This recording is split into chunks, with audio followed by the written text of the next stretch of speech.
Welcome to another edition of International Soccer Break. I'm your host, Sahil. I'm here with Rahi. And of course, we're bringing on Sol, who's already become a superstar, our South Korean expert slash fan slash everything. So, Sol, we're bringing you back because we, of course, a lot of happenings. We wanted to wait a day after the match to let everything sink in. But we're going to start by recapping the big win for Korea. Let's start there, Sol. What was your reaction to that? 90 plus plus. I don't even want to say 90 plus. It's 90 plus plus. I like it. I will say, so there's a saying in Korean, and I'm not sure, I might be very outdated Korean. I have a very outdated Korean saying, but it says like heart is getting chewy. It just means like where heartbeat goes up because of we're in the nervous status. This game, I couldn't go to the bathroom. I was just holding because you never know, right? Especially around 90 minutes, you held so long, but you also know it's happening. Now I have the full faith that it will happen after 90 minutes. If there's a religion called 90 plus plus, I'm in it. I am in it. I believe in it because I also seen it in other games that we're going to talk about later, but 90 plus plus, I'm in it. It was really beautiful in the sense that, I like the fact that Hee-chan finally came to play on the first lineup and that he actually scored. Thanks to also really, really brilliant play from Son Heung Min, which, we always expect that.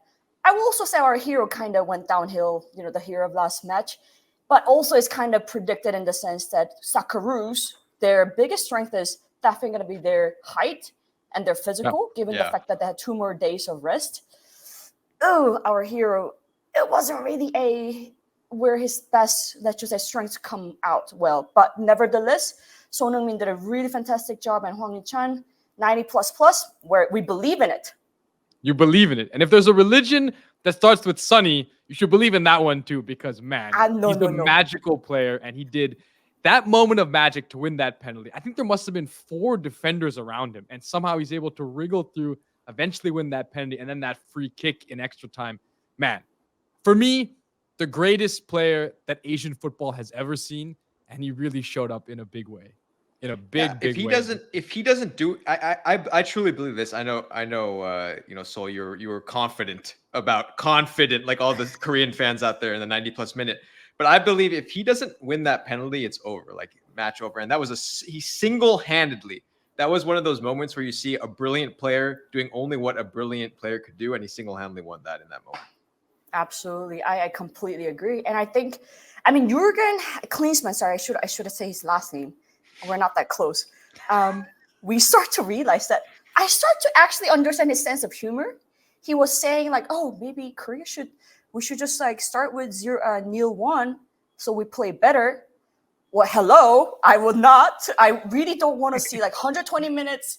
We all have other stuff to do. Can we please finish by 90 minutes is what I will hope to see in the next match. And you'll have heart conditions after watching these games too. The heart attacks that happen watching Korea, it's incredible. Zombie football, as they're calling it. They seem dead, and they somehow come to life. No, Australia match, I don't think they were dead. They were alive. Because you saw that one goal that Hee-chan also made, but that was offside. Right. The shoulder? I'm not sure. I'm not gonna. No, it is a right decision. I'm not gonna. We won, so I'm gonna be playing clean now. But it was a better performance. Absolutely. I did feel this game, unlike the last game, they did come to play in the second half. Australians were good defensively, very, very good, played to their strengths. And the goal that Korea gave up, I thought was very soft. A very soft goal to give up. You can't give up a goal like that. And then it became easier for the Australians just to sit back. But Korea kept coming. They kept coming. And credit to them for continuing to believe. And the one man who really believed, Sonny, finally was the guy that got it done. It's crazy that they keep having to do this, but you have to compliment their spirit and their courage and their resiliency, I think. Yeah, Sol, who was the goal scorer for Australia on that one? Could have been a good win. Sorry, I was thinking about it. I was like, I should never play with someone else's name, but could have been a good win. Really could have been, but didn't become one. Yeah, but it's also interesting because it was 2015. What we actually had a final against Australia Australia for the Asian Cup, and we actually lost to Australia in extra time. Yep. 2-1. So I don't want to say, we're having an revenge because we want to move forward. I'm sorry, I won, so that's why I'm saying this.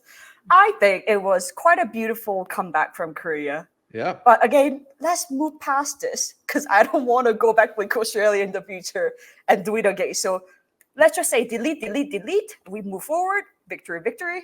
Yeah. Look forward to seeing the next match. So speaking of revenge, that brings me to, before we get on to more Korea, a certain happening happened, last night in Asia, earlier today abroad. A certain favorite that was supposed to win the Asian Cup is out. And I know that to all the Korean fans, I think there can be nothing happier than seeing this particular team out of the tournament. So actually, yes and no. Okay. We are happy they're out. At the same time, we can say who they are, by the way. We can say what oh, sorry. We said it's Jay. Okay, so Japan. Yeah. But we wish it's us who can do this. So the reason I say that is because it is really, really exciting for Koreans to watch a football match against Japan. We just have the whole new level of spirit. So 90 plus will actually become 2x9. It's like, not to say that playtime will be longer, but the spirit they bring to the table, zombie, is going to be zombie 2.0 against Japan. Unfortunately, we won't be able to see it.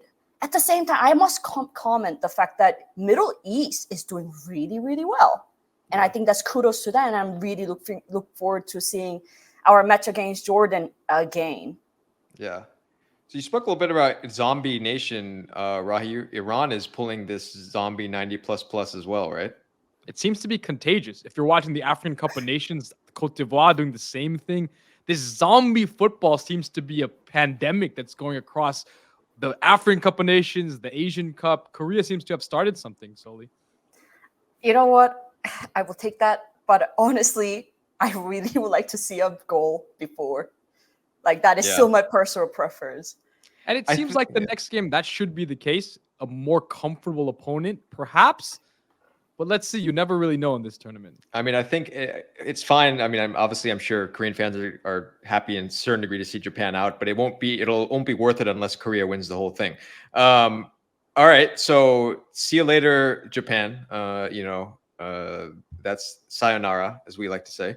But now let's get back to the task at hand. So what is the key for Korea against Jordan? It's going to be a different type of match. This is the most favored South Korea is going to be in the knockout phases.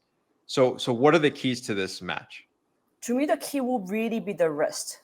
We didn't have that many time, let's just say that many days to rest. And we're going to enter another match just February 7th. So really not that many days to rest. And I think the rest will be the key.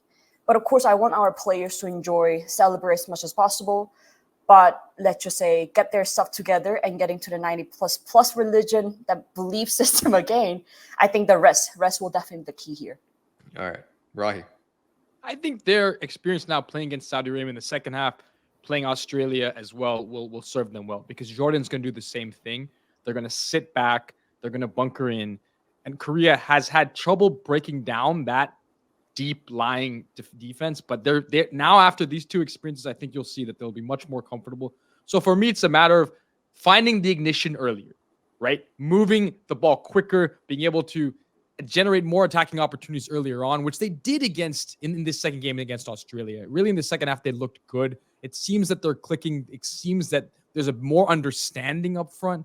So I'm honestly not so worried about this game because this is an opponent that is an inferior opponent to the ones that they've played so far. I think they're used to it at this point. They're really firing on all cylinders. I'll say that, but the one thing I will say is the defense of Korea needs to be staunch in this match because there's a couple of very good forwards on Jordan who move the ball very well between them. And I think that's the thing in the Tajikistan-Jordan match, those guys were able to dominate a little bit. I think if Korea's defensively staunch, it'll be fine. But in everyone moving forward, and because of all the efforts you're saying that they're going to take to break down Jordan, you got to make sure you don't get caught on a counter. That's a good point. And that's something they haven't been good at. I mean, they've conceded soft goals. And also, Kim Min-jae is not going to be playing as a defense. So that's also a key concern for us. But I like what you said, Rahi. We keep on using the match to light up. Let's just get a lighter. That's a good point. Well, I'm sure, Seoul, I'm sure you're going to be excited about this match against Jordan. I think this is a great opportunity for Korea to get to the finals. And I think, now it's really South Korea is going to be the favorite moving forward. Couple tough teams still in there, but this match especially. So, we'll finish there, and I'll leave it to you again, Seoul. You can say the same thing you did last time. You can say whatever you want, but just a shout out to all the Korean fans out there. Everyone else out there, if you like what you're seeing, please subscribe to the channel, hit the like, hit the notification icon, keep watching the beautiful game. Seoul, over to you. I'm going to say two things. So I'm going to repeat the same thing is 대한민국 fighting. And the second thing is you should definitely also check out Africa Cup of Nations. I personally would like to see West African teams fighting. So let's just say Nigeria versus Cote d'Ivoire will be what I prefer to see. Zombie football. Continue 90++.